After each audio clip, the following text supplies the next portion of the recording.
প্রিয় দর্শক, আসসালামু আলাইকুম।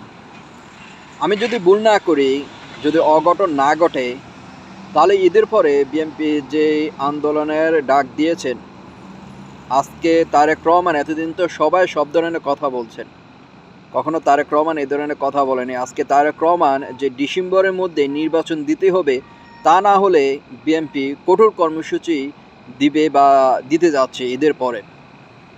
দেখুন, বিএনপি যদি রাজপথে নামে, তাহলে এটা ডক্টর ইউনূসের জন্য আমার মনে হয় 440 ভোল্টেজের শক, টিকে থাকাটা অসম্ভব হয়ে যাবে।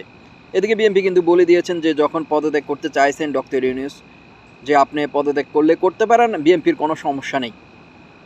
বিএনপি যদি রাজপথে নামে, আমলি কিন্তু একটু সুযোগ খুঁজতেছে। বিএনপি 10 জন যদি নামে, এর মধ্যে কিন্তু আমলি একজন ঢুকে যাবে, স্বাভাবিক। আন্দোলন শুরু হয়ে যাবে। এনসিবির যারা রয়েছে নেতারা, তারা ফেসবুকে সামাজিক যোগাযোগ মাধ্যমে একটা দুটা পোস্ট দিলে হয়তো লাইক কমেন্ট শেয়ার বিপুল পাওয়া যায়, কিন্তু রাজপথটা, রাজনৈতিক রাজপথটা ভিন্ন জিনিস।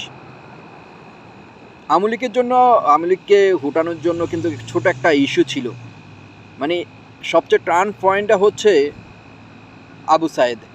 আবু সায়েদের বিষয় নিয়ে কিন্তু আওয়ামী লীগ সরকার পতন হয়ে গিয়েছে, শেষ হয়ে গিয়েছে। সেরকমই যদি নির্বাচন নিয়ে তালবাহানা যেরকম শুরু করেছে ডক্টর ইউনূস, আমি বলবো ডক্টর ইউনূস সংক্ষিপ্ত শুধুমাত্র ডক্টর ইউনূস মুখে বলে দিলে হয় যে অমুক তারিখে নির্বাচনটা হবে। এই অমুক তারিখটা না বলার কারণে হয়তো ডক্টর ইউনূসের এখানে অনেক জনপ্রিয়তা কমে যাচ্ছে দিন দিন, আমার মনে হয় আর কি। তো আজকে তারেক রহমান কিন্তু সরাসরি বলে দিয়েছেন যে ডিসেম্বরের মধ্যে, আজকে তিনি প্রথমে একটা স্লোগান দিয়ে শুরু করে দিয়েছেন, দিল্লি নয়, নয় পিণ্ড, পিণ্ড মানে হচ্ছে পাকিস্তান, সবার আগে বাংলাদেশ, এই কথা বলে শুরু করেন। তারপর সে বলেন ডিসেম্বরের মধ্যে নির্বাচন দিতে হবে, তালবাহানা যা করেছেন আর তালবাহানা চলবে না।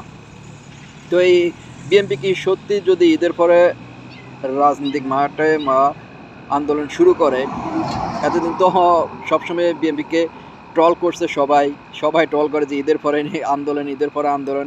এইবার সত্যি যদি নামে ঈদের পরে আন্দোলন, তাহলে ডক্টর ইউনূসের জন্য এটা ঠেকানো অনেক কষ্টকর হয়ে যাবে, বা সরকার থাকাটাই অনেক টাফ হয়ে যাবে। তো দেখা যাক, সময় বলে দিবে। আপনাদের মতামত অবশ্যই কমেন্ট বক্সে। বিএনপি কি ঈদের পরে নির্বাচনের জন্য আন্দোলন নামবে?